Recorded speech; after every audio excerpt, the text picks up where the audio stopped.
Next आपका ageing stock है जो 365 डेज से ऊपर है, उसपे आपका सी आर्टिकल ही है। जो सी आर्टिकल का आपने लिक्विडेशन किया है लास्ट मंथ में, आपके पास हो सकता है 20,000 क्वांटिटी रहा हो, आपने लिक्विडेट करके उसको 10,000 में कन्वर्ट किया हो, 12,000 तक अभी क्लोजिंग बचा हो, कुछ हो सकता है नए भी ऐड हुए हों, तो वो आपको अपना यहाँ पे डिटेल विद रिमार्क्स और एक्शन प्लान इसमें क्या डिफरेंस है सी आर्टिकल और एजिंग वाले में? सी आर्टिकल वो आर्टिकल है कि कंपनी डिसाइड करती है, और सेंट्रल सी का मतलब होता है कैंपेन, कि सेंट्रली हम कैंपेन लगा देते हैं कि ये डिस्काउंट हो गया, इसको आप इम्प्लीमेंट कर दो। एजिंग वाले केस में ये है कि हम खुद भी लोकल दिया जनरेट करते हैं, तो इसलिए ये दोनों में ये डिफरेंस है, नहीं तो फील होगा कि दोनों एक ही है।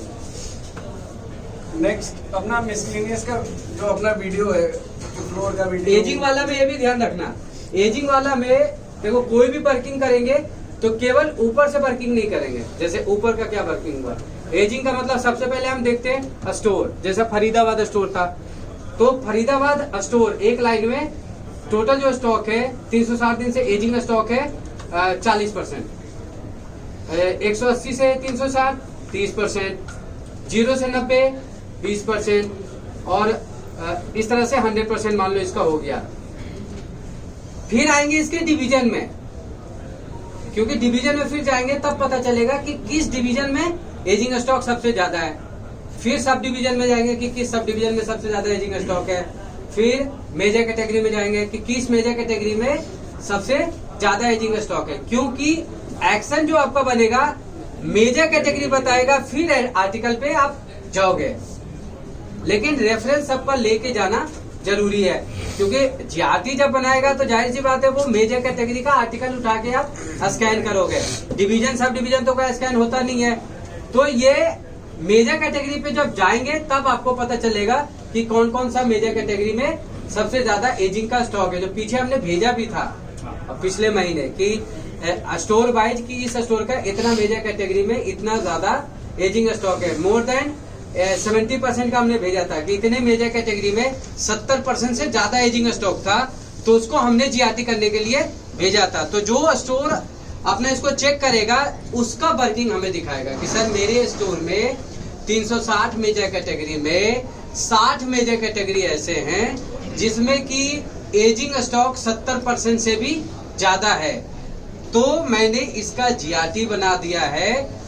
जो डिस्काउंटेड स्टोर है रेस्ट ऑफ इंडिया के लिए कापासेडा 2, बिहार झारखंड के लिए बेगूसराय, और उड़ीसा साउथ स्टोर के लिए भद्रक।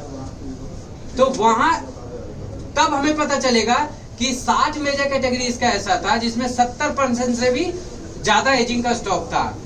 एक महीने बाद पता चलेगा कि अब इस स्टोर में 360 मेजर कैटेगरी में केवल 10 मेजर कैटेगरी में 70% से ज्यादा स्टॉक है, तो दिखेगा कि कहीं ना कहीं यह स्टोर इंप्रूवमेंट की तरफ जा रहा है।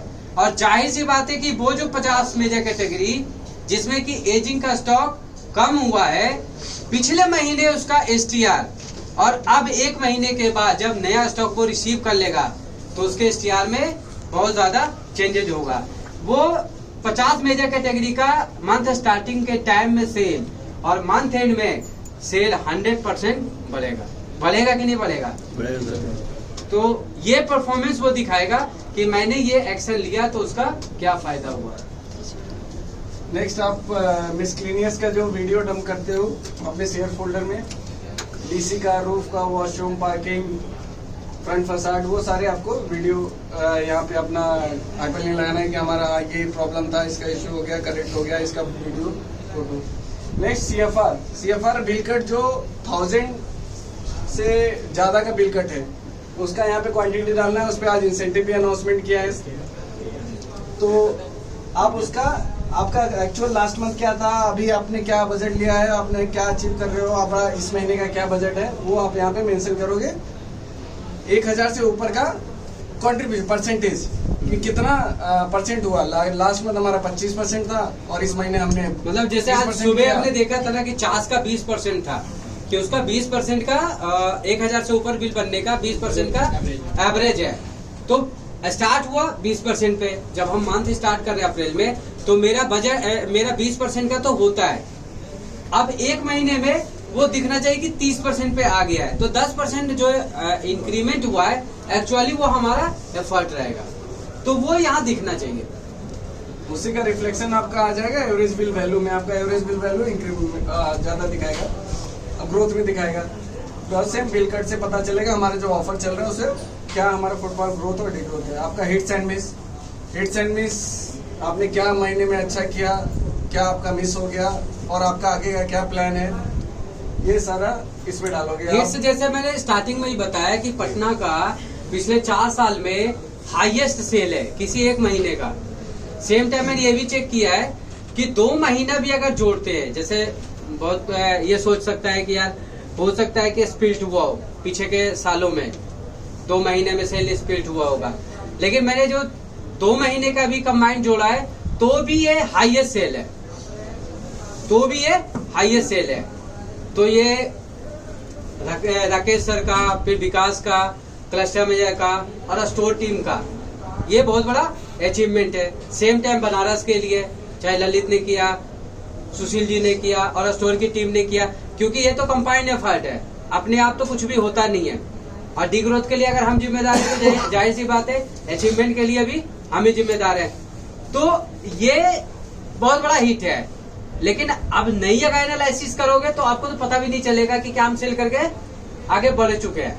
बहुतों को नहीं पता होता है, तो मैं पूछ रहा हूँ, मैं इसको बताया कि ये देख चेक कर, हाईएस्ट के अलावा ऐसे बहुत सारे और भी आपने किए होंगे। तो वो सारे अचीवमेंट जो आपके हिट्स है आराम से ठंडे से बैठ के सोच के यहाँ डालना है। बल्कि मैं तो सबको ये बताया हुआ हूँ कि ये क्या ना, महीने में एक बार नहीं करना चाहिए, हर दिन। जैसे ही आज लगा कि हाँ ये एक बहुत अच्छा काम हमने किया है, हम उसको हिट्स में डाल देते हैं। स्कोर कार्ड कोई एक दिन में बनाना नहीं होता है, ये तो बनता रहता है डेली। हिट्स आज मेरा एक हो गया जी, मैंने उसको डाल दिया। जैसे कैसे इंसेंटिव हमने आज रोल आउट कर दिया, तो हम लोग एज ए राकेश सर और मैं आर्यन, अपना ये मेरा हिट है कि मैंने कैशियर का इंसेंटिव बना दिया और आगे भेज दिया। हमारे लेवल पे ये काम था। अब बाकी स्टोर के ऊपर है कि वो जितना इसमें इंसेंटिव कमा सकता है कमाए, ठीक है, कितना कैश कर सकता है। तो ये हमारे लिए एक हिट हुआ कि हमने एक हिट इसलिए क्योंकि आज तक कभी इस तरह का कोई इंसेंटिव नहीं हुआ था और कोई चीज हमने इनिशिएट किया है, स्टार्ट किया है, तो वो हमारा एक हिट है। स्टोर भी ऐसा बहुत सारा काम कराता होगा जो कि हो सकता है सालों से नहीं हुआ है और उसने आज करा दिया है, तो वो भी एक हिट है। सालों से लाइट कभी साफ नहीं होता और एक दिन स्टोर में हुआ नहीं यार तो मैं इसको पूरा साफ ही कराऊंगा, हालांकि पीएमएस शेड्यूल बना हुआ उसके बाद भी नहीं होता है, और उसने करा दिया 6 महीने बाद, तो वो भी उसके लिए एक बहुत बड़ा हिट है। वो लिख सकता है कि आज ही मैंने 6 महीने बाद पूरी सफाई करा दी है। वो तो बाद में पूछेंगे कि 6 महीने तक क्यों लिखना है, लेकिन फॉर दैट टाइम अगर मेरे को इतना अपने एक्सेप्टेंस है कि ठीक है नहीं कराया लेकिन आज करा दिया, तो जब जागो तभी सवेरा, तो वो भी मेरे लिए हिट है। तो ऐसे बहुत सारे काम है जो हम इसमें लिख सकते हैं। इंफ्रा प्लान बना लिया हमने टाइम से, उसका एजुकेशन करा दिया, मार्केटिंग का पेमेंट टाइम से करा दिया, पार्ट टाइमर का पेमेंट करा दिया, कहीं कोई इशू नहीं आया, तो ये अपने आप में ऑपरेशन के लिए सब बहुत बड़ा अचीवमेंट है। लोग गए 15-15 दिन ट्रेवल भी करे, स्टोर की टीम ने भी पूरा सुबह से शाम तक मेहनत किया, तो ये सब भी हिट्स ही है। किसी को बीकॉप नहीं था, सब लोग कंटिन्यूस काम किए। ये कंबाइंड जो एफर्ट होता है ना, उसी का आउटकम होता है सेल। ये जो सारे हम एफर्ट्स लगाते हैं इसका लास्ट आउटकम है सेल, ठीक है।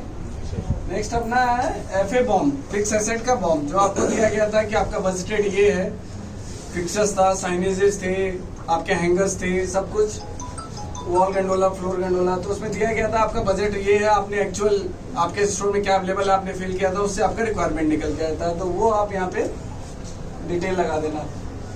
नेक्स्ट है आपका हीरो आर्टिकल और विलन आर्टिकल। एक क्वेश्चन है और मतलब नए लोगों के लिए मोस्टली, आपका hero article and villain article, आपके स्टोर्स में कितने हीरो आर्टिकल्स अवेलेबल हैं और कितने विलन आर्टिकल, इससे आपको पता चलेगा कि आपका हीरो का कंट्रीब्यूशन कम है, विलन का ज्यादा है, तो आपका सेल वैसे ही ग्रोथ में नहीं आएगा।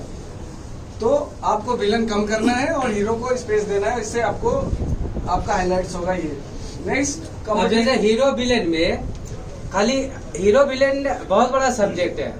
हीरो विलेन में क्या क्या स्टोर को सोचना होगा। अगर सीरियसली अगर कोई बिजनेस करना चाह रहा है, अगर आप अपना भी दुकान चलाते हैं, तो आपको ये सोचना पड़ेगा। केवल ये नहीं कि हम एक काम कर रहे हैं। हीरो आर्टिकल का मतलब है कि पूरे स्टोर में आप देखो 500 कंडोला होता है, नंबर ऑफ आर्टिकल अगर आप देखें तो हो सकता है 5000 आर्टिकल हो, लेकिन जो सेल होता है डेली आप देखेंगे, सेल 5000 आर्टिकल में केवल 500 आर्टिकल ऐसा होता है जो 60 या 70% सेल करता है। जो पूरा स्टोर में सेल होता है वो 5000 आर्टिकल में 500 या 600 ही आर्टिकल ऐसे होते हैं जो 60-70% सेल करते हैं। तो एज ए बिजनेस ओनर जो भी शॉप चला रहा है या जो एरिया मैनेजर है, उसको उन 500 आर्टिकल के बारे में तो जरूर पता होना चाहिए, क्योंकि उन 500 आर्टिकल का फीडिंग क्या है। अगर उन 500 आर्टिकल का फीडिंग आपका कम हुआ तो बाकी जो रेस्ट ऑफ आर्टिकल्स है, जो स्लो मूवर्स है, वो बढ़ने लगेंगे, क्योंकि एलोकेशन स्पेस को बढ़ता है। वो बढ़ेगा, ये घटेगा।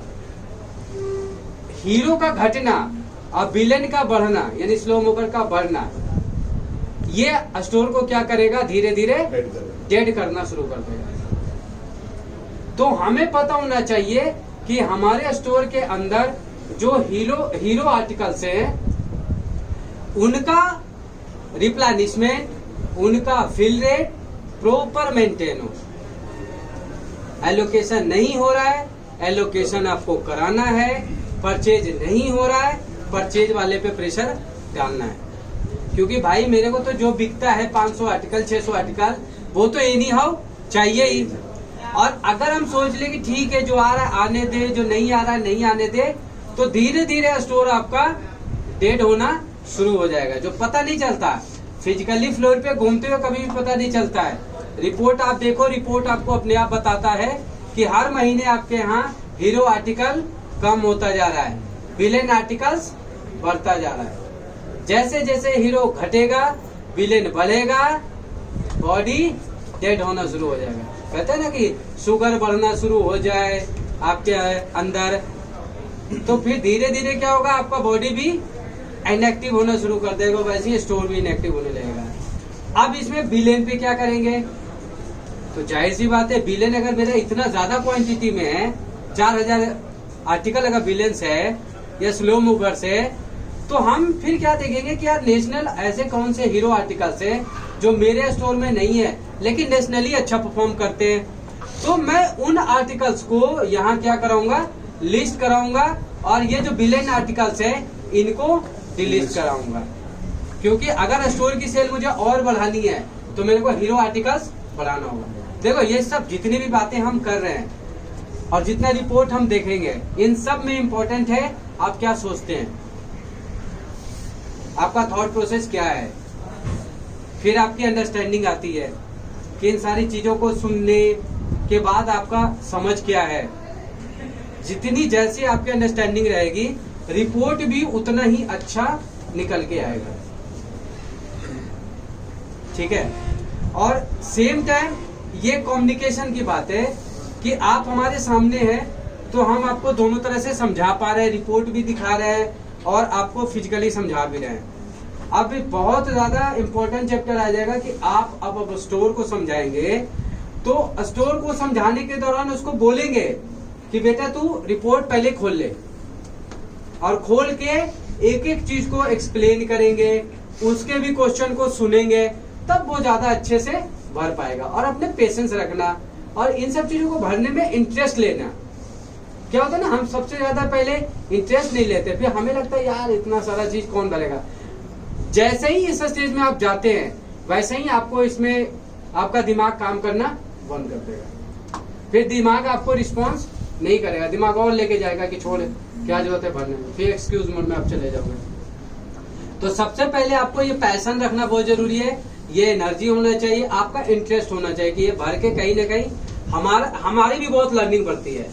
ये सब जब आप करोगे तो आपकी खुद की भी लर्निंग बहुत ज्यादा बढ़ेगी, सेम टाइम स्टोर को भी इसमें फायदा है। तो ये सब समझाने के पहले भैया उसके दिमाग को पहले आप रीड करना, उसको बताना ये क्यों इम्पोर्टेंट है, उसका भी इससे क्या फायदा होगा, बिजनेस को देखने का क्या नजरिया होता है, किस तरह से हम बिजनेस को देखते हैं, इन सब सारी चीजों को पहले आप उसको समझाओ 10-15 मिनट, उसके बाद एक्सप्लेन करना। ये नहीं कि रिपोर्ट खोल और एकदम से कंपटीटर बेंचमार्किंग में आपको 2 रिपोर्ट अपडेट करनी है। पहला जो आपका कंपटीटर बेंचमार्किंग है, जो इस पे आप करते हो, फोटो ऊपर लगा के उनके ऑफर्स, उनके डिटेल्स, सब कुछ। दूसरा आपको एक रिपोर्ट दिया गया था जिसमें आपके जो कंपटीटर्स हैं और आपके स्टोर्स का क्या स्ट्रेंथ है और क्या वीकनेस है, उसको भी आप अपडेट करेंगे। जो न्यू स्टोर्स हैं वो अपडेट करेंगे, जो पुराने स्टोर हैं उनके पास कोई नया कंपटीटर खुला होगा वो अपडेट करेंगे, और उनके सेल्स अपडेट करेंगे। ये दोनों रिपोर्ट आपको अपडेट करनी है कंपटीटर बेंचमार्किंग के लिए। और जो उन स्टोर्स के लिए खास करके जहां हमारी लीडरशिप पोजीशन नहीं है, यानी जहां हम नंबर 1 पे नहीं है, तो जिन सिटीज में कंपटीटर हमें बीट कर रहा है, हम उससे पीछे हैं, वहां के लिए कंपटीटर बेंचमार्किंग बहुत ज्यादा इंपॉर्टेंट है कि लीडरशिप पोजीशन पे आने के लिए हमें क्या करना होगा। अगर हम किसी से पीछे हैं तो पीछे होने का कारण क्या है। किसी भी सिटी में कोई एक्स अगर कंपनी हमसे अच्छा परफॉर्म कर रही है तो हमसे अच्छा परफॉर्म करने के पीछे क्या कारण है, वो स्टोर को बताना होगा। उसकी लोकेशन हमसे बेहतर है, उसका मर्चेंडाइज हमसे बेहतर है, वो हमसे अच्छे ऑफर चला रहा है, जो भी कारण है वो बताएगा। साथ साथ बताएगा कि उससे आगे हमें आने के लिए, हमें लीडरशिप पोजीशन पे आने के लिए हमें क्या करना होगा, वो भी वहां प्रपोज करेगा, सजेस्ट करेगा। ठीक है। लास्ट है आपका, जो आप 2 times video floor video dump करते हो कर्मी, उसका कंप्लायंस।